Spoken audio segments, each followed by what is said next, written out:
They said, "We're scaling it back this year. No kids." I said nothing. Until my cousin tagged me in a video. The house was full of children. Even the neighbors' teenagers were there. My daughter cried. I took a picture of a gift worth $6,000 and texted, "Dropping these at Goodwill." Within 50 minutes my dad showed up red-faced. I opened the door and saw, "They'll regret this for a long, long time." Not because I planned to make their lives miserable, but because I finally decided to stop shielding them from the consequences of their own behavior. What they did to me and Ellie wasn't a mistake. It was a decision. One they made together behind my back. And now the mask is off. It started with a phone call from my mother 2 weeks before their big 40th anniversary party. She said they were scaling it back this year. Just a small gathering, adults only. "We want it quiet, just the core group," she told me. "No kids running around. You understand, right?" I said I did. And hung up. Ellie had already been working on a scrapbook for them. She's 10 and she has this quiet, thoughtful way about her. For 3 weeks she came home from school, went straight to the dining table and carefully pieced together photos, old newspaper clippings, little quotes, pressed flowers. She even made space for all the kids in the family to sign their names. She was so proud of it. I didn't tell her she wasn't invited. I couldn't. I just said we'd be celebrating another way this year, something more grown up. She didn't complain. She just kept working on her gift. Saturday night came. We stayed home, watched a movie, ate popcorn. I didn't open Instagram. I didn't check texts. I avoided it all. But the next morning I got tagged in a story by my cousin Daniel. I clicked on it without thinking. And there was a giant rented tent in my parents' backyard. Champagne fountains. Fairy lights. A live jazz band. A balloon arch spelling out 40 years of love. And kids. Everywhere. Amanda's twins were dancing in front of the band. Jocelyn's youngest was smashing cupcakes into his hair while my dad laughed. Even the neighbors' teenagers were doing TikToks in the background. I watched the video 3 times before Ellie walked in and saw it. She didn't ask questions. She just looked at the screen, then turned and went back to her room. I waited 10 minutes before I walked in. The scrapbook was sitting on her desk, perfectly wrapped with silver ribbon. She'd drawn little flowers on the tag and in her neat handwriting, "To Grandma and Grandpa, I love you." I stood there for a long time. Then I walked into my closet and took out the gift I had meant to surprise my parents with. A trip to Hawaii. 5 nights at a 5-star resort, ocean view, spa credits included. $6,000, all prepaid, non-refundable. I snapped a photo of the envelope and sent it to the family group chat. No caption. Just the image. Then I followed up with, "Dropping these at Goodwill." Nothing for nearly an hour. Then came the pounding at my front door. It was my dad. No jacket. No smile. Just red-faced and rattled. He said my name like it meant something. Like it still carried weight. But standing there watching him stumble over excuses, I realized something I hadn't let myself believe before. They only treated me like family when they needed something.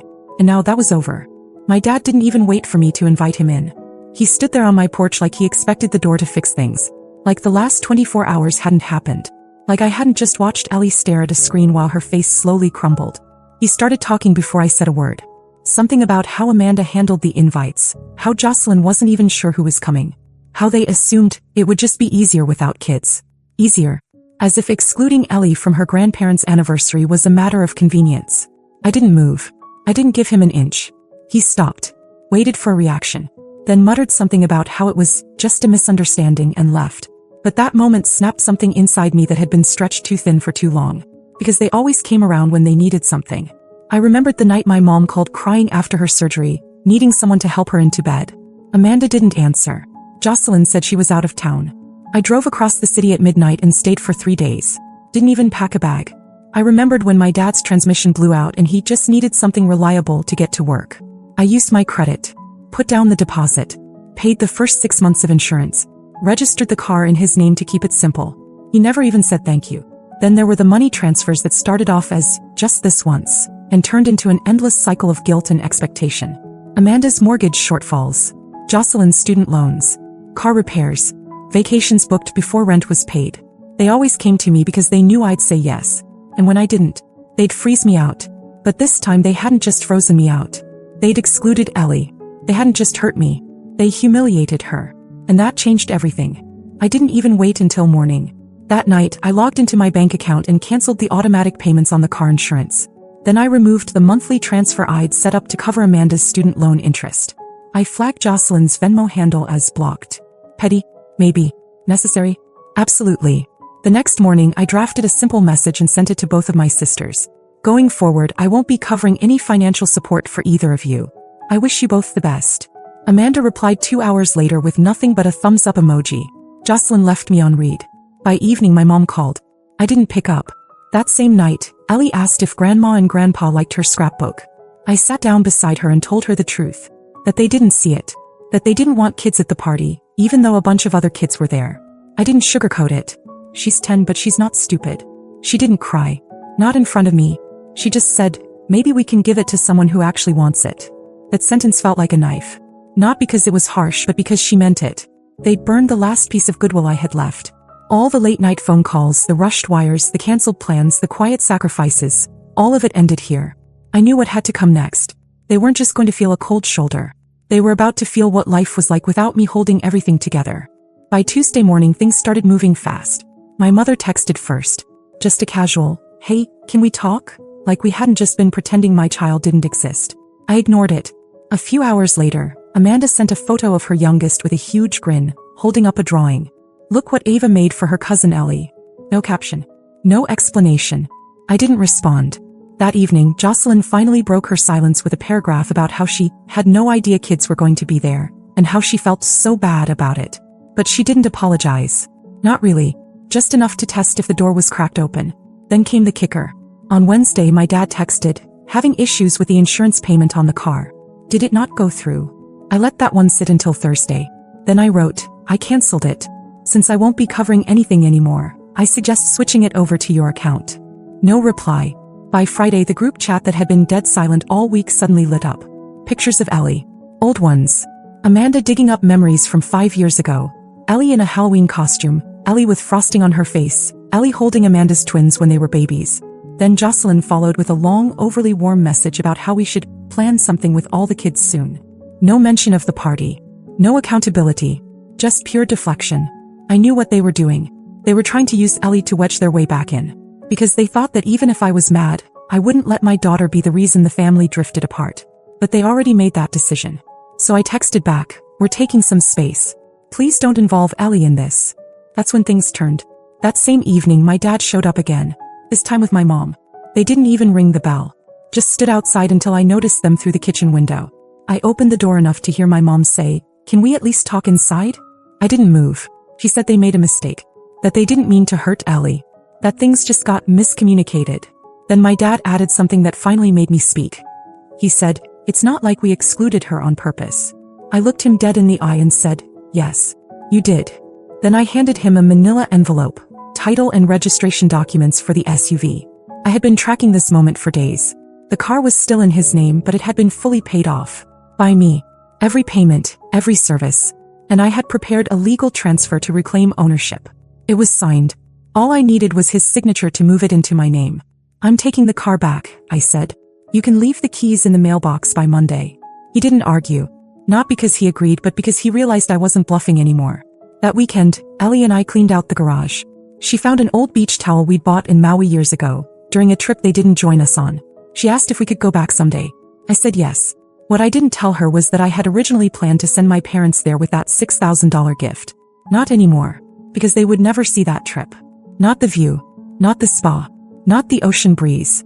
They just see what it looks like when the person they always expected to come through for them finally doesn't. I thought it would take weeks for the fallout to begin, but it only took 3 days. The keys to the car appeared in my mailbox Monday morning. No note. No knock. Just silence. They knew it was over. Or at least they thought they did. What I didn't expect was what came next. Tuesday afternoon, Ellie's school called me. Apparently, someone had dropped off a surprise lunch for her. Chick-fil-A, a balloon tied to the handle, and a handwritten note. We love you so much, sweet girl. Grandma and Grandpa. I drove straight to the school, told the office not to allow any more deliveries. I didn't yell, I didn't make a scene. But inside I was boiling. They were trying to worm their way in through Ellie. Because they knew I wouldn't put her in the middle of it. But now they had. That evening, Ellie told me they'd also called her. On her iPad. FaceTime. I checked the settings. Sure enough, Amanda had created a new family group chat and added Ellie without asking me. The messages were all there. Videos, voice notes, even an old clip of my dad reading her a bedtime story from when she was 6. Ellie hadn't responded to any of them. I blocked every number.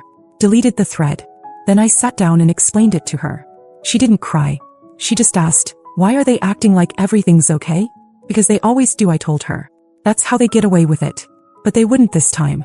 The next morning I sent my mom a message. I've removed Ellie from all contact. If you try to involve her again, I'll take further steps. 2 hours later, Jocelyn called me 5 times in a row. I didn't pick up. Then Amanda texted a single sentence that read like a warning. You're making this worse than it needs to be. I took a screenshot and saved it. Not because I was afraid, but because I was done trusting them.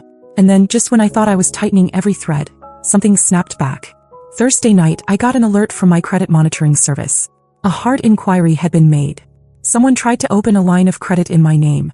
It had Amanda's address on it. I stared at the screen for a full minute before my hands started moving. I locked down everything, bank accounts, cards, all of it. I froze my credit. Filed a fraud report. Then I sent one message to Amanda. If you've lost your mind completely, now would be the time to say so. She denied it, of course. Said it was a mistake, some mix-up with an old account. But the timing, the address, the name on the inquiry, it was a message. They weren't just angry. They were spiraling. So I made a decision. I had been holding back one more thing. One last thread they still thought they could tug on: rent. My parents had been living in a duplex I bought 7 years ago. I let them live there practically free, paying only utilities. The lease was informal.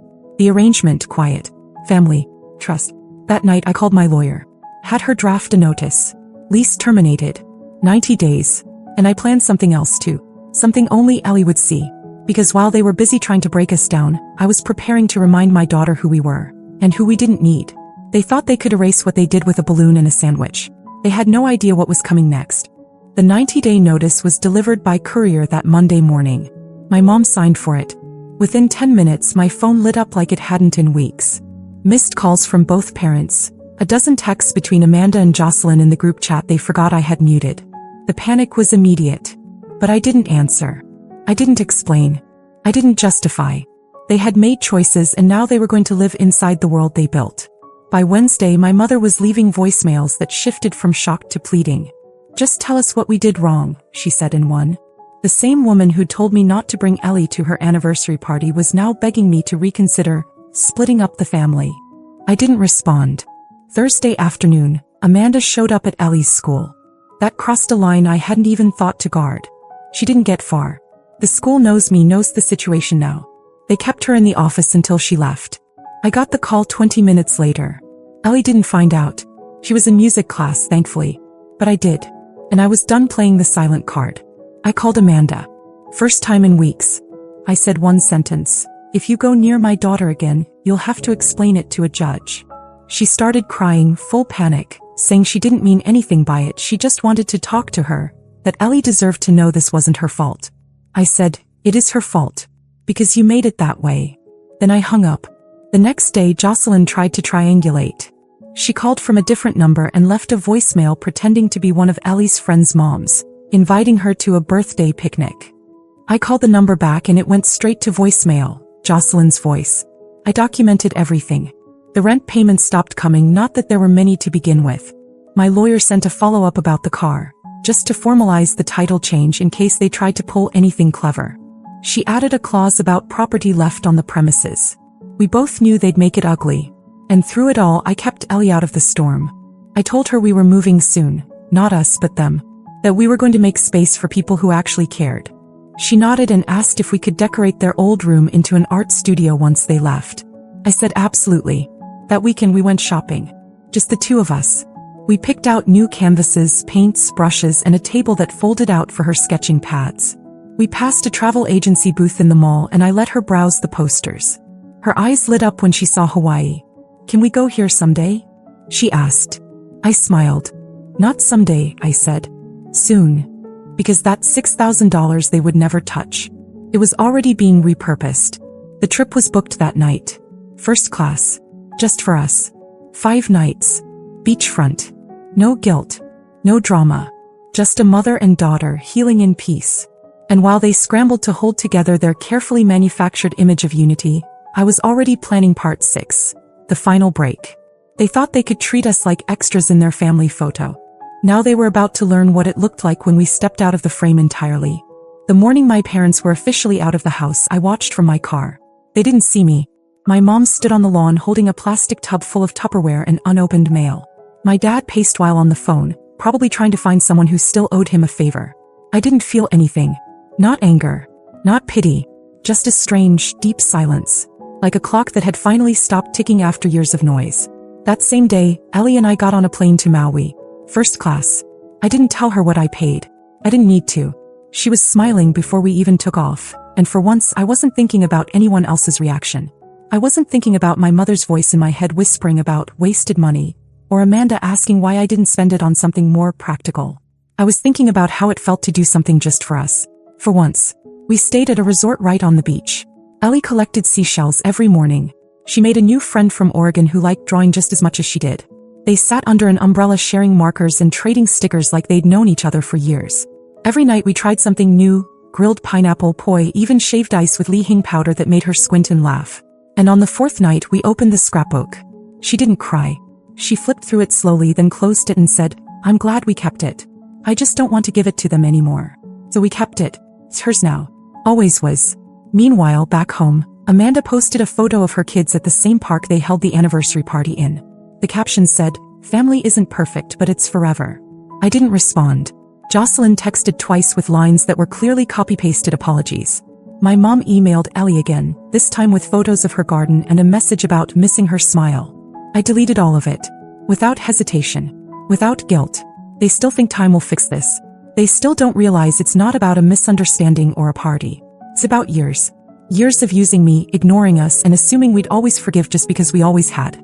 But we won't. Not anymore. I replaced the car with a new one. In my name.